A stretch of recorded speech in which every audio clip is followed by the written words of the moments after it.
Hello les amis, on se retrouve aujourd'hui pour découvrir la recette d'un gâteau qui ressemble de près à la frangipane. Il en a le goût, mais il n'en a pas les ingrédients. Il a une teneur en sucre beaucoup moins importante. Je profite aussi de ce moment pour vous souhaiter une bonne année et de meilleurs vœux pour cette nouvelle année. Une bonne santé et de la réussite dans tout ce que vous entreprendrez. Bonne année, bonne santé. On se retrouve tout de suite après la recette pour la dégustation. Ce gâteau est une alternative à la frangipane avec moins de sucre et beaucoup moins de gluten. Pour cela, je casse 5 œufs dans un grand bol. Puis, je verse le sucre d'agave et je viens mélanger les ingrédients liquides.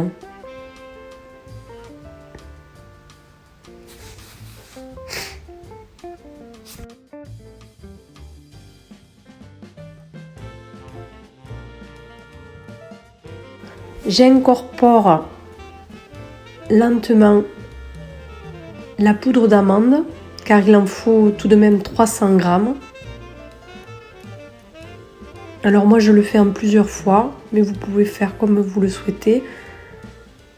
Et je viens délicatement mélanger le tout pour que la pâte soit homogène.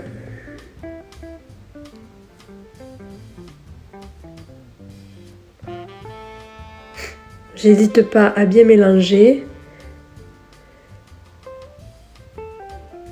Puis je rajoute la farine complète et je remélange une autre fois. Pour terminer, je verse le beurre préalablement fondu et je mélange une dernière fois.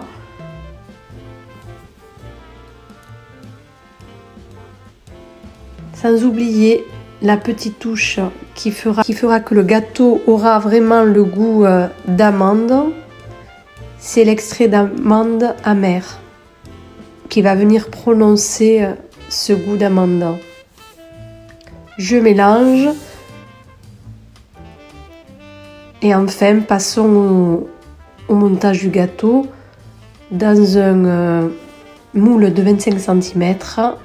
Je dispose mon papier sulfurisé froissé dans le moule et viens verser ma pâte à gâteau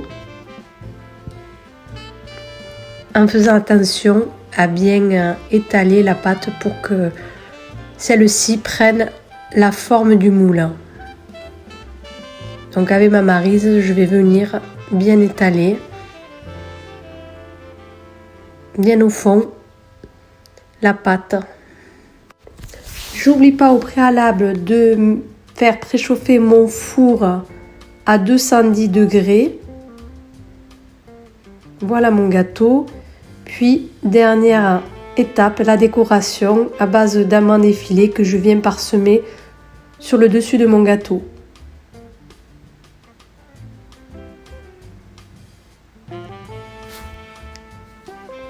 J'enfourne mon gâteau à 210 degrés pendant 12 à 14 minutes.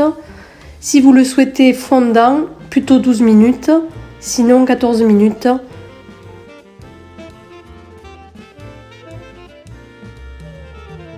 Allez, on se retrouve pour déguster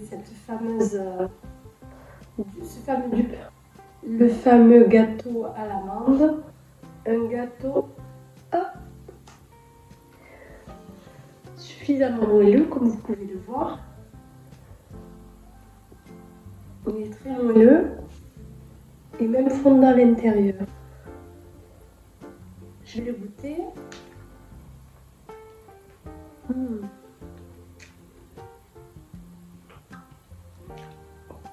Ils nous ont pas vendu du rêve. Il a bien un goût de frangipane. Vraiment, regardez comment il est fondant à l'intérieur.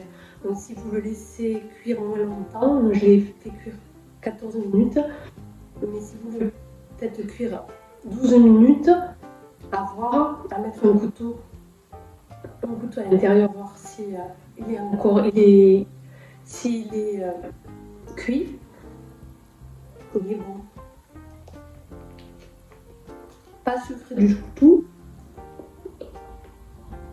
Il a ce goût de frangipane à l'intérieur. Vraiment à tester. Si votre mois de janvier est plein de frangipane et de galettes des rois, une astuce, alternée avec ce gâteau. Je vous souhaite un bon dimanche.